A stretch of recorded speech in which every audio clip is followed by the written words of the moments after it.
Hello दोस्तों, RD coaching classes में आपका स्वागत है। आज हम प्रभावी संचार के जो 7 सी होते हैं, 7 सी के बारे में स्टडी करेंगे। हम समझेंगे कि 7 सी होते कौन कौन से हैं। ठीक है, अब प्रभावी संचार की बात करते हैं। तो प्रभावी संचार क्या होता है? इफेक्टिव कम्युनिकेशन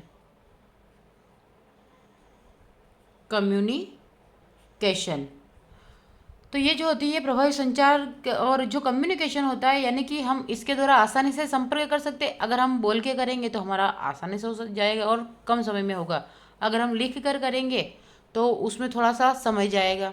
तो इस टाइप से कम्युनिकेशन के बहुत सारे माध्यम होता है।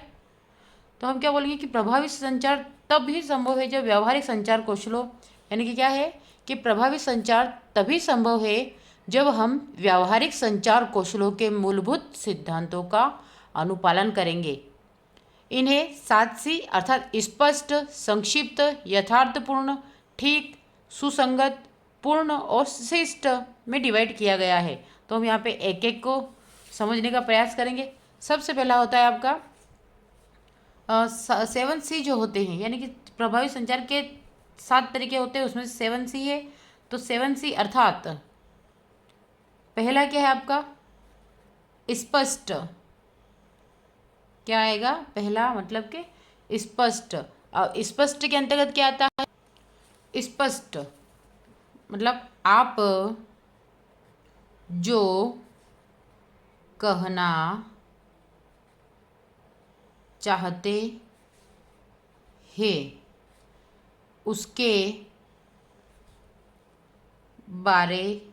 उसके बारे में स्पष्ट रहे। स्पष्ट का क्या आ जाएगा कि आप जो कहना चाहते हैं उसके बारे में स्पष्ट रहे। फिर आपका दूसरा आता है, दूसरा क्या है? संक्षिप्त। संक्षिप्त जिसे हम इंग्लिश में क्या बोलते हैं? ठीक है, तो हम इसे बोलेंगे कॉन्सियंस, है ना? है ना, कॉन्सियस। ये आ जाएगा आपका संक्षिप्त शब्दों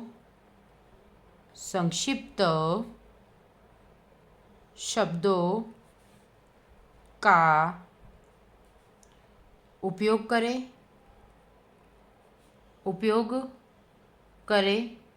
और केवल वही कहे जो आवश्यक है। वही कहे जो आवश्यक है। तीसरा आता है आपका यथार्थपूर्ण। अब यथार्थपूर्ण का क्या होता है आपका? कंक्रीट, है ना?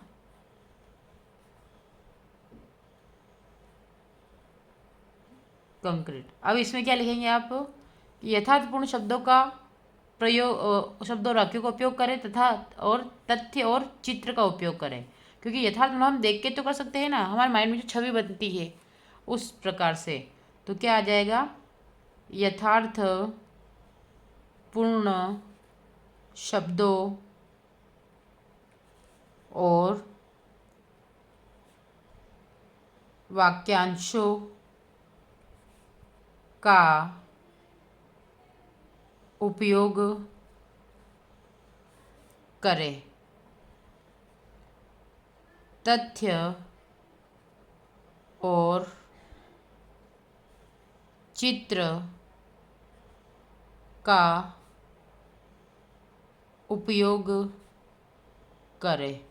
ठीक है, क्या है यथार्थपूर्ण? क्या? यथार्थपूर्ण शब्दों और वाक्यांशों का उपयोग करें, तथ्य और चित्र का उपयोग करें। चौथा आता है आपका ठीक। क्या आता है? ठीक। अब ठीक का मतलब क्या होता है? करेक्ट। क्योंकि आईटी ऐसा सब्जेक्ट है जिसमें आप खाली हिंदी में लिखकर अपना काम नहीं चला सकते। आईटी इंग्लिश से जुड़ा हुआ है, क्योंकि आप जब कंप्यूटर बैठेंगे तो आपको हिंदी से ज़्यादा इंग्लिश लैंग्वेज ही देखने को मिलेगी। और आप यहाँ पे हिंदी में याद करके जाएंगे और वहाँ पे इंग्लिश में मिलेगा, तो आप फिर कॉम्बिनेशन नहीं बना पाएंगे। इसलिए आप जितना संभव हो तो इंग्लिश के शब्दों का ही प्रयोग करें। जिससे ठीक तो क्या करेंगे, सबसे पहले सही वर्तनी, यानी कि हमारी जो लिखावट है वो सही होनी चाहिए। तो सही वर्तनी, फिर आपकी भाषा जो आप यूज़ कर रहे हैं, और व्याकरण, यानी कि आप सही ग्रामर का प्रयोग करें, व्याकरण का उपयोग करें, उपयोग करें। फिर नेक्स्ट आता है आपका सुसंगत। क्या आता है आपका पांचवा? सुसंगत। अब सुसंगत क्या होता है? तो इसको बोलेंगे कोहेरेंट। क्या बोलेंगे? कोहेरेंट। कोहेरेंट के अंतर्गत आता है आपके शब्दों, आपके आपके शब्दों का अर्थ होना चाहिए, आपके शब्दों का अर्थ होना चाहिए, और मुख्य और मुख्य विषय और मुख्य विषय से संबंधित होना चाहिए, और मुख्य विषय से संबंधित होना चाहिए। फिर नेक्स्ट आता है आपका पूर्ण। पूर्ण तो आप सभी जानते हैं क्या होगा? कंप्लीट। कंप्लीट। अब आपके संदेश,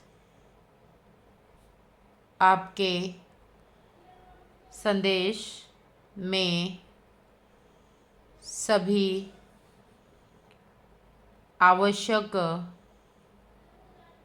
आवश्यक जानकारी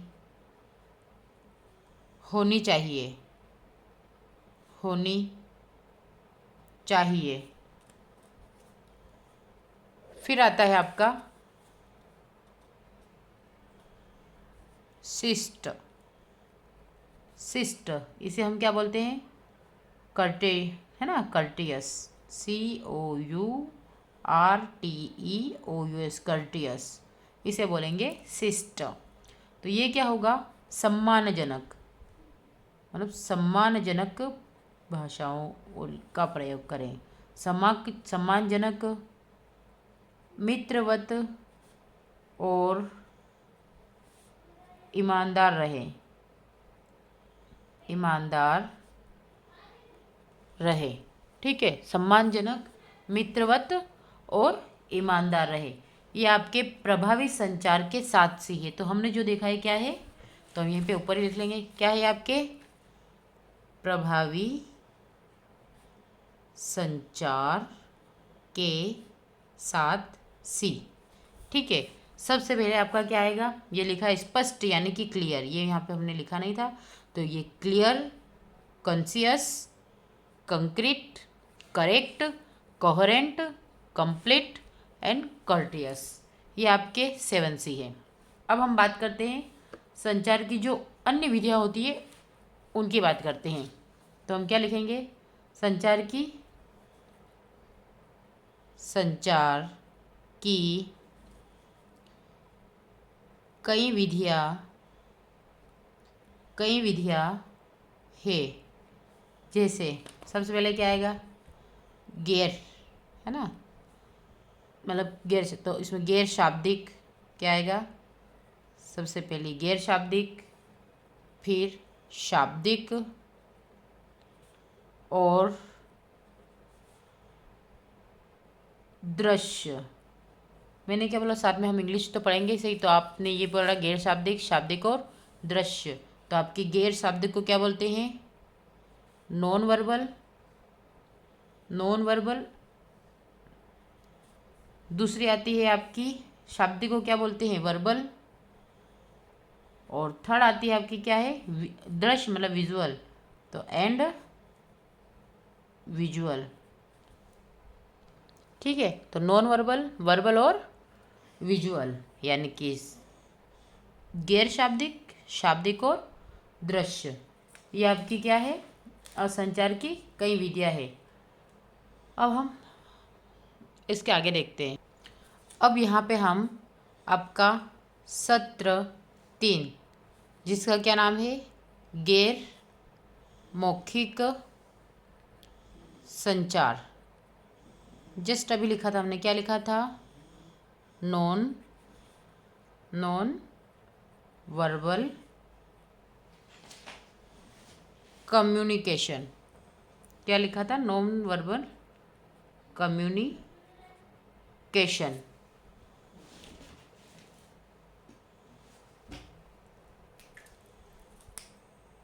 अब जो आपका अब जो गैर मौखिक संचार होता है ये होता क्या है, तो हम इसके बारे में स्टडी करेंगे। तो गैर मौखिक संचार वह संदेश है जो हम बिना किसी शब्द का उपयोग किए दूसरों को भेजते हैं। ठीक है, अब इसके लिए मैं हम छोटा सा चित्र बना के स्टडी करेंगे ताकि आपको माइंड में अच्छे सेट हो जाए। तो क्या है, गैर मौखिक संचार वह संदेश है जो हम बिना किसी शब्द का उपयोग किए किसी दूसरे को भेजते हैं, यानी कि आपका मैसेज। यहाँ पे आपको एक डायग्राम दे रखा है, गैर मौखिक संचार, ठीक है, नॉन वर्बल कम्युनिकेशन। तो सबसे पहले आप क्या देखेंगे, गैर मौखिक संचार आपका है, तो यहाँ से ये इसके अलग अलग ये है। सबसे पहले आप क्या करते हैं, अगर गैर मौखिक संचार की बात करें तो आप सबसे पहले जगह देखेंगे, ठीक है, तो ये आपकी जगह, फिर आँख से संपर्क हो सकता है, पैरा भाषा हो सकता है, अभिव्यक्ति हो सकता है, या कोई मुद्रा वाला हो सकता है, या सांकेतिक भाषा का यूज़ कर सकते हैं, या आप इस पर से भी लगा सकते हैं। तो ये आपके क्या है, सारे गैर मौखिक संचार है। तो आप इसके आगे जो मैंने बताया उसके आगे आप ऐसे एक चित्र या अच्छे से चित्र बनाकर स्टडी करेंगे तो आपको और ज़्यादा परफेक्टली समझ में आएगा। तो क्या होता है गैर मौखिक संचार, कि वह संदेश जो बिना किसी शब्द का उपयोग किए दूसरे को भेजते हैं, ठीक है, जैसा कि हमें इस चित्र में दिखाया गया है। तो हम हाव भाव, यानी कि जो हमारे हाव भाव होते हैं या शारीरिक मुद्राओं के माध्यम से, ठीक है, हमारे हाव भाव शारीरिक मुद्राओं के माध्यम से दूसरों को संदेश भेजते हैं, ठीक है, संकेत और संदेश भेजते हैं। और तो ये हमें आगे समझिए हमें क्या करना है, जैसे हाथ मिलाना है या स्पर्श करना है, संकेत है, मुद्रा है, अभिव्यक्ति या पैरा भाषा, आँख से संपर्क करना, ठीक है। तो ये सब अलग अलग प्रकार के आपके गैर मौखिक संचार है। अब आता है आपका गैर मौखिक संचार का महत्व, यानी कि importance of non verbal communication. तो हमारे दिन प्रतिदिन के संचार में हम यह देखते हैं कि अधिकांश संचार शरीर की गतिविधियों जैसे चेहरे या हाथ की गति आदि और आवाज़ नियंत्रण, आवाज़, टोन, ठहराव आदि का उपयोग करके किया जाता है, और 10% से कम शब्दों का उपयोग किया जाता है, ठीक है। इसमें सबसे पहले शब्द यानी कि यौगिक मौखिक आ जाएगा, फिर आवाज़ का नियंत्रण यानी कि गैर मौखिक, और भाव, गति, ठीक है, यह गैर मौखिक, और दृश्य। तो इस हम सबसे ज़्यादा भाव गति का ही प्रयोग करते हैं, यानी कि गैर मौखिक दृश्यों का ही इस्तेमाल करते हैं। जो ये बता रहा है आपको ब्लू वाला, तो ये गैर मौखिक और दृश्य का ही उपयोग करते हैं। उसके सबसे ज़्यादा शब्द मौखिक यानी कि हम कम यूज़ करें, और आवाज़ का नियंत्रण तो गैर मौखिक रेड वाला, ये इस प्रकार से है। तो हम क्या देख रहे हैं कि सबसे ज़्यादा यानी कि अधिकतम आपका क्या आ रहा है, अधिकतम संचार आपका क्या आ रहा है, संचार गैर मौखिक आ रहा है। हम शब्दों, स्वर की गति और शारीरिक हाव भाव का उपयोग करते हुए संचार करते हैं, जैसा कि हमें चित्र में स्पष्टली दिख रहा है। अगर हम हाथ का मूवमेंट करते हैं तो हाथ का मूवमेंट, तो हाथ उठाकर अभिवादन करते हैं, हेलो, हाय, नमस्ते, ठीक है। और दूसरा आता है शारीरिक हाव भाव, तो ये भी हम बोल कुछ जो जिस प्रकार से बोलते हैं उस प्रकार से हमारे हाथ कार्य करते हैं। हमने हेलो बोला तो हम हाथ हिलाएंगे, अगर हमने नमस्ते बोला तो हम हाथ जोड़ेंगे। तो इस प्रकार से हमारे अलग अलग हाव भाव, या हम किसी को डराएंगे तो हम जैसे उंगली बताएंगे, तो ये इस टाइप से एक आपके हाव भाव हो गई।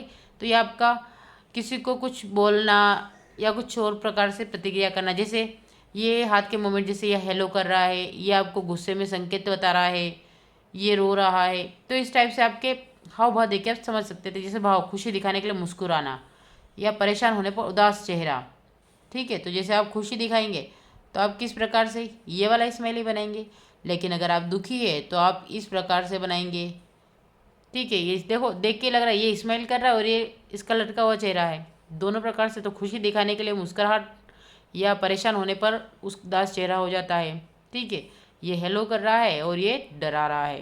तो ये आपका हो गया गैर मौखिक शब्दों के बिना जानकारी का आदान प्रदान। अब गैर मौखिक संचार हमारे संदेश को अधिक सशक्त बनाता है। सही भाव, हाव भाव और शारीरिक मुद्रा से हमें कार्यस्थल पर पेशेवर होने में मदद मिलती है। यानी कि अगर हम सही ढंग से पेश आते हैं तो हमें सम्मान मिलता है। बोलते समय सही हाव भाव का उपयोग हमारे संदेश को अधिक प्रभावी बनता है। यानी कि अगर हम खाली सीधे खड़े हैं और बोल रहे हैं तो आपका जो प्रभावी संचार होता है वो अफेक्टेड नहीं होता है। यानी कि आप लोग आपकी बातों को नहीं समझ पाएंगे। तो आपका एक्सप्रेशन या हाव भाव होना चाहिए। गैर मौखिक संचार की जानकारी से हमें श्रोताओं की प्रतिक्रिया को समझने में सहायता मिलती है और उसी के अनुरूप हमारे व्यवहार को व्यवस्थित करने में मदद मिलती है। फिर आता है, यदि शोर अथवा दूरी आदि के कारण मौखिक संदेश अवरुद्ध हो जाते हैं। अपने संदेश का आदान प्रदान करने के लिए हम हाथों की गतियों का उपयोग कर सकते हैं, जैसे होठों पर उंगली रखकर चुप रहने का इशारा और आगे की ओर सिर हिलाकर हाँ कहा जा सकता है। तो हम स्पेशली यही करते हैं। अगर किसी को चुप कराना, हम क्या बोलेंगे, एकदम से होठ पे उंगली रख देंगे चुप। या अगर हम किसी को हाँ करना चाहते हैं तो हम गर्दन को झुका देंगे कि हाँ, तो हम हाँ में भर देंगे। जैसे अब हम बात करते हैं गैर मौखिक संचार के कुछ प्रकारों की। यहाँ पे आपको गैर मौखिक संचार के कुछ प्रकार दिए गए हैं। सबसे पहला है चेहरे की अभिव्यक्ति। जैसे इस प्रकार से ये आपके बहुत सारे बना रखे, ये आपको चेहरे की अभिव्यक्ति बता रखी है। जैसे हमारे भाव हमारी भावनाओं को दर्शाते हैं, जैसे खुशी के लिए, उदासी के लिए, क्रोध के लिए, आश्चर्य के लिए, भय आदि के लिए। अगर गैर मौखिक संचार को कैसे प्रभावी बनाएं तो इसके लिए कि जब आप किसी से मिलते हैं तो मुस्कुराते हैं। अगर गैर मौखिक संचार तो आप क्या करेंगे, किसी से मिलते हैं सबसे पहले हम मुस्कुराएंगे ना, कि आप गुस्से में जाके खड़े हो जाएंगे, अरे मतलब। तो आप समझ सकते हैं कि जब आप किसी से मिलते हैं तो आप मुस्कुराते हैं। तो मुस्कुराने का इफेक्ट अलग होता है, वो सामने वाला वैसे ही आपके साथ में बहुत कंफर्टेबल हो जाता है।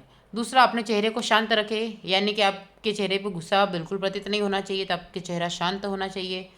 आप जो आप कह रहे हैं उसके साथ आप अपने हाव भाव मिलाएं।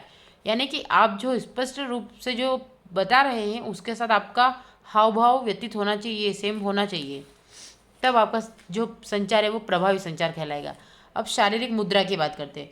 तो मुद्राएं शरीर की स्थितियाँ होती है जो हमारे आत्मविश्वास और भावनाओं को व्यक्त करती हैं। क्या होती है, तो मुद्राएं जो होती है वो हम स्थितियाँ होती है जो हमारे आत्मविश्वास और भावनाओं को व्यक्त करती है। अपने ऊपरी शरीर को शिथिल रखें और कंधों को सीधा रखें, जैसे इसने रखा है।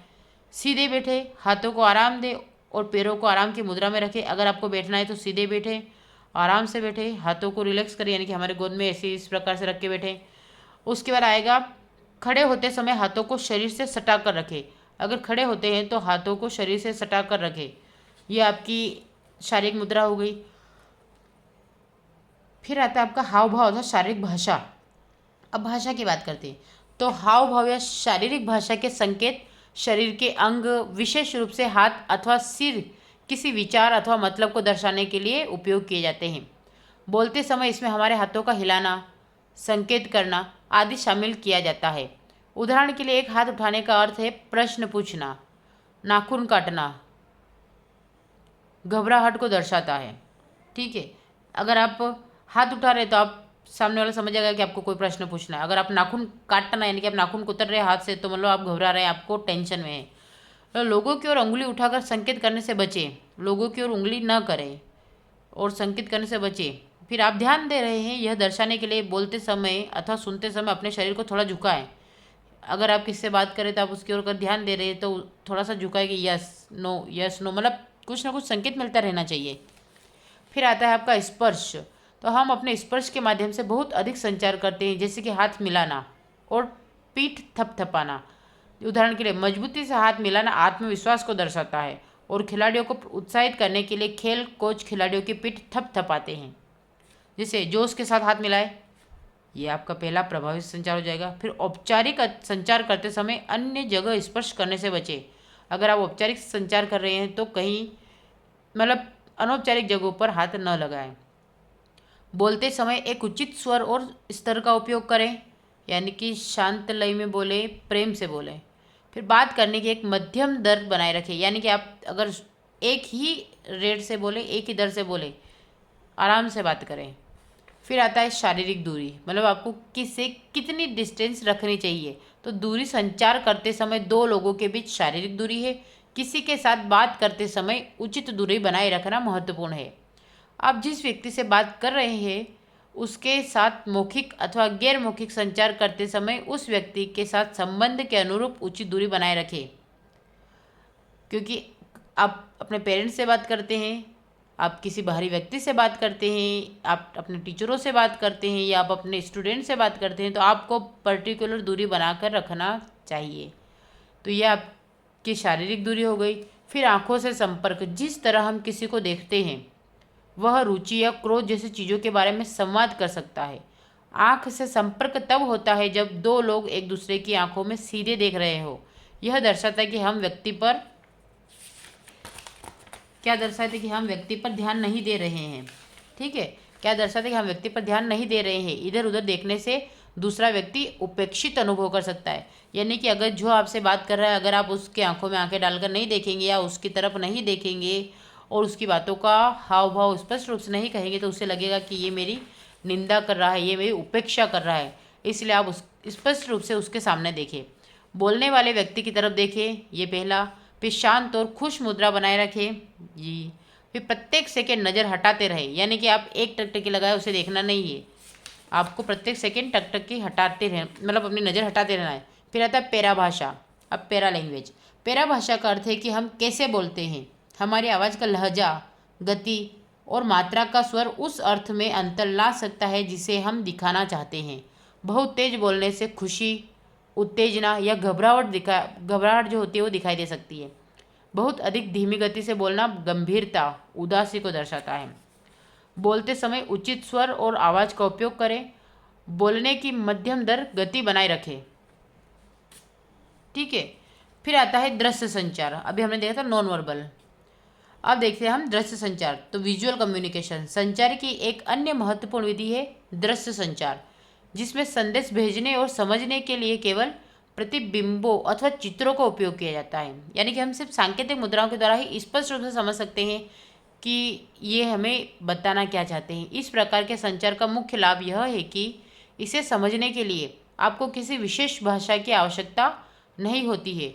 यह समझने में सरल और आसान होती है और हर जगह एक जैसी ही रहती है, जैसा आपको इस स्ट्रक्चर में दिख रहा है कि दृश्य संचार इमेज के माध्यम से सूचना का आदान प्रदान। अब इसमें आता है आपका, जैसे आप ट्रैफिक सिग्नल, तो अगर आप ट्रैफिक सिंबल की बात करें तो आपको इस प्रकार से दिखा है, तो इस प्रकार से, यानी कि आपका यह हॉर्न बना रखा और उसके ऊपर बेल लगा दिया, तो आप क्या बोलेंगे कि ट्रैफिक सिंबल जो हॉर्न न बजाने के लिए संकेत करता है। तो आप अगर जहाँ पे ये बना हो वहाँ पे आप हॉर्न न बजाएं। ठीक है, ये आपको ये बताता है कि आप हॉर्न का प्रयोग न करें। फिर आपको अगर इस प्रकार से ये रेड वाली, येलो वाली एंड ग्रीन वाली लाइट दिखती है, तो ट्रैफिक लाइट्स स्टॉप के लिए लाल, ठीक है, प्रतीक्षा के लिए पीला। यानी कि अगर आपको वहाँ पे स्टॉप करना चाहते हैं तो आप रेड लाइट को देखेंगे, स्टॉप, रेड लाइट चलते तो आप स्टॉप हो जाए। अगर आपको येलो लाइट दिख रही है तो आप प्रतीक्षा के लिए पीला होगा, और अगर आपको ग्रीन है मतलब कि चलने के लिए आपको हरा है। तो स्टॉप, प्रतीक्षा और चले। फिर नेक्स्ट आता है लेडीज़ और जेंट्स टॉयलेट के लिए साइन। तो लेडीज़ के लिए इस प्रकार से स्ट्रक्चर बनाया जाता है और जेंट्स के लिए इस प्रकार से। तो आप आसानी से समझ सकते हैं, अगर इधर कि आपको लेडीज़ टॉयलेट में जाना है तो ये वाला, और अगर जेंट्स में जाना है तो ये वाला। फिर आता है रेलवे क्रॉसिंग पर दर्शाए गए साइन। इस प्रकार से, यानी कि रेल की पटरियों को दर्शा रहा है तो हम क्या बोलेंगे, रेलवे क्रॉसिंग पर दर्शाए गए साइन। तो इस प्रकार से आप बना सकते हैं, आपको सिंबल याद होना चाहिए। फिर आता है ज्वलनशील पदार्थों के लिए साइन। तो जैसे इस प्रकार से ये आग बता रखी है, तो आपको अगर संकेत बनाना हो और एग्जाम में आप अगर चित्र के द्वारा बताएंगे तो आपको स्पष्टली आपका जो आंसर होगा वो प्रभावी आंसर हो जाएगा। जैसे हम प्रभावी संचार की बातें कर रहे हैं तो वैसे आपका आंसर भी प्रभावी या इफेक्टेड हो जाएगा। फिर आता है फिसलन सतह के लिए साइन। जैसे इस प्रकार से ये वाला आएगा आपका फिसलन सतह के लिए। फिर आता है स्मार्टफोन या कंप्यूटर में वीडियो या ऑडियो फाइल को रोकने के लिए उपयोग किए जाने वाले साइन। आपके जब डोर बन जाता है मेरे के रोक दो, फिर वो इस प्रकार से सिंबल आ जाता है, ये वाला सिंबल आ जाता है कि चलने दो, फिर रोक दो, चलने दो, इस टाइप से।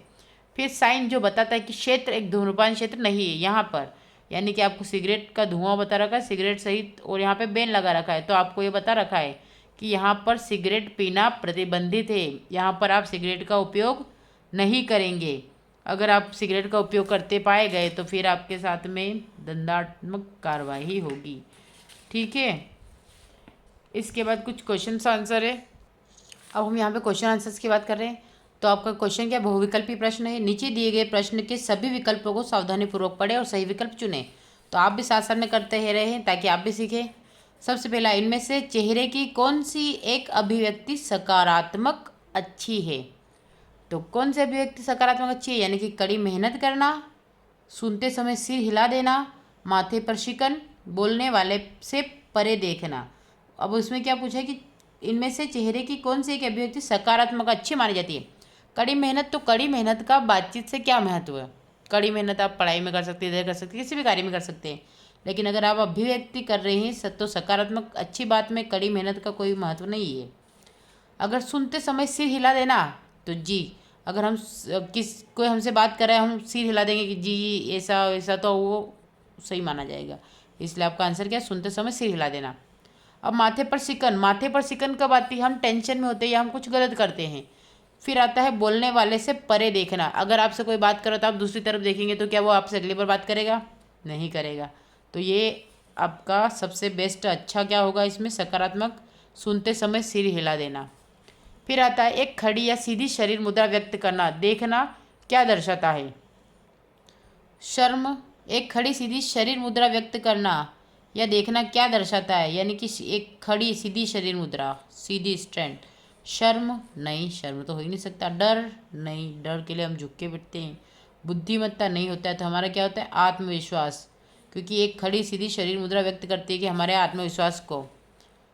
फिर आता है इनमें से कौन सा काम पर एक गैर मौखिक संचार नहीं है। एक सहकर्मी के कंधे पर हाथ रखना, मतलब गैर मौखिक संचार नहीं है। एक सहकर्मी के कंधे पर हाथ रखना, हाथ मजबूती से मिलाना, बोलने वाले को मुस्कुराते हुए देखना, एक सीधी मुद्रा के साथ खड़े होना। तो ये तीनों गैर मौखिक संचार है, लेकिन एक सहकर्मी के कंधे पर हाथ रखना ये गैर मौखिक संचार नहीं है। ठीक है, क्योंकि हाथ मजबूत से मिलाना गैर मौखिक संचार है, बोलने वाले को मुस्कुराते हुए देखना ये भी है, एक सीधी मुद्रा के साथ खड़े होना ये भी गैर मौखिक संचार है। तो कौन सा नहीं, सहकर्मी के कंधे पर हाथ रखना।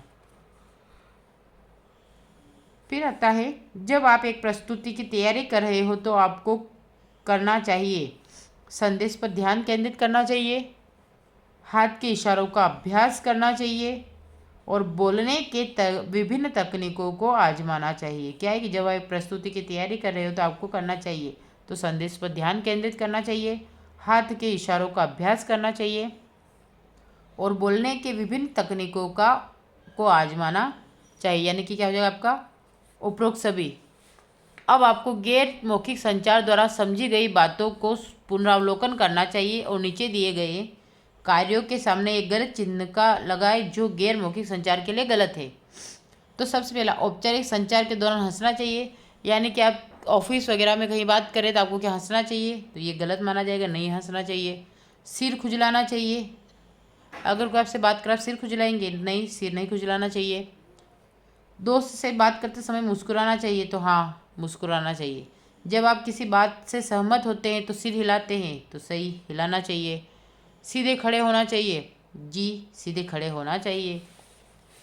फिर नेक्स्ट आता है सुनते समय जम्हाई ले, यानी कि आलसीपन दिखाए, नहीं। अंगड़ाइया मतलब जम्हाई मतलब अंगड़ाइया लेना, नहीं लेना। सीधे बैठना, तो सही है, सीधे बैठना चाहिए। बोलते समय आंखों का संपर्क बनाए रखना, तो सही है, बनाए रखना चाहिए। नाखून चबाना गलत बात है। काफ़ी मजबूती से हाथ हिलाना मिलाना अपने आत्मविश्वास को बताता है। जबड़े चबाना गलत बात। जब कोई आपसे बोल रहा हो तो दूर देखना गलत बात। अत्यधिक घूरना नहीं, एक बार देख लो, बार बार क्या देखना। ठीक है, तो आई होप आपको अच्छे समझ में आया होगा। अब आगे का करते हैं। दृश्य संचार के लिए उपयोग किए जाने वाले किसी दो सामान्य संकेतों को ड्रॉ करें। तो ये यहाँ पे आप यहाँ में से कोई सा भी लेके बना देना, क्योंकि दृश्य संचार के सामान्य तरीके दे रखे हैं। ठीक है, तो आज के लेक्चर में हम इतना ही करेंगे और इसका क्वेश्चन आप देख लीजिएगा, इसमें से उसने 2 मांगे, आप बना दीजिए। ठीक है, अपने घर की बात है, लेकिन क्वेश्चन वाला जितने पूछे उतने ही जवाब देंगे तो आपको वही नंबर मिलेंगे। अगर आपसे 2 पूछे तो आप 2 ही बनाए, 4 ना बनाए, क्योंकि 4 बनाएंगे तो भी आपको वही नंबर मिलेंगे, 2 लिखेंगे तो भी वही नंबर मिलेंगे। इसलिए जो पूछे उसका वही जवाब दे जो बनता है। ठीक है, अब मिलते हैं हम नेक्स्ट सत्र में। तब तक के लिए मेरे चैनल को लाइक करें, शेयर करें, अधिक से अधिक सब्सक्राइब करें। Thank you for watching.